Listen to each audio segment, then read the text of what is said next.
Welcome छ हजुरहरूलाई मेरो युट्युब च्यानलमा।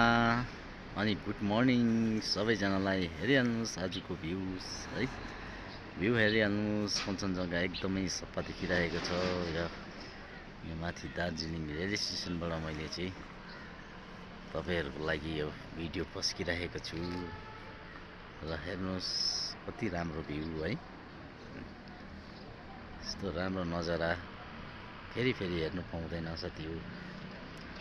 र लाइक कमेन्ट सब्सक्राइब पनि गरिदिनुहोस् होला हजुरहरूले यसो भिडियो हेरेर है। र म भने चाहिँ साथीहरू यहीँबाट हिँड्दैछु म तल। हेरिहाल्नु स्टेसनदेखि नै आउनु भएको छ है। र देखिरहनु भएको छ हाम्रो कञ्चनजङ्घा, हाम्रो पहाडको रानी, हाम्रो दार्जिलिङको रानी यही हो। र यही हेर्नु चाहिँ टुरिस्टहरू कति टाढातिरबाट आउँछ। र हेर्नुहोस् हजुरहरूले पनि कति राम्रो देखिरहेको छ है।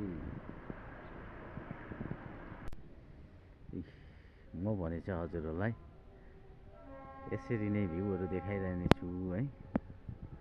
कस्तो छ, म कहाँ छु, कता जाँदैछु है, सबै देखाउने छु।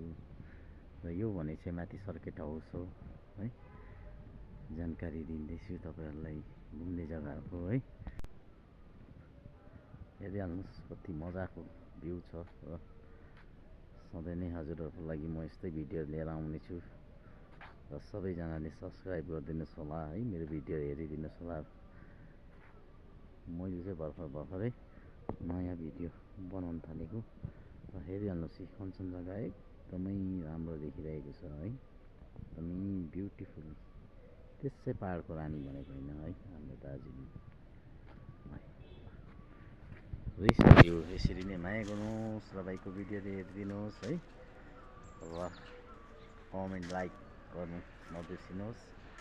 र यस्तो भिडियोहरू हजुरहरूको लागि आइबस्ने छ। र यहाँ माथितिर चाहिँ जापानिज टेम्पलहरू छ है।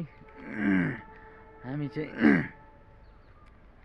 यहाँ माथि यो भनेको आइबी बङ्गलो, यहाँ तल्लो छ एनएस बङ्गलो यो चाहिँ हो। अनि तपाईँहरूलाई म देखाउँछु सर्किट हाउस यो चाहिँ है। यहाँ चाहिँ ठुलो मान्छेहरू आएर बस्ने गर्छ, एकदम मिनिस्टरहरू। र हामी चाहिँ यहाँनिर लन्ड्री उठाउन आउँछौँ। र कति राम्रो भ्यू हेरिहाल्नुहोस्। र आजको लागि भिडियो यति नै हो। By friends.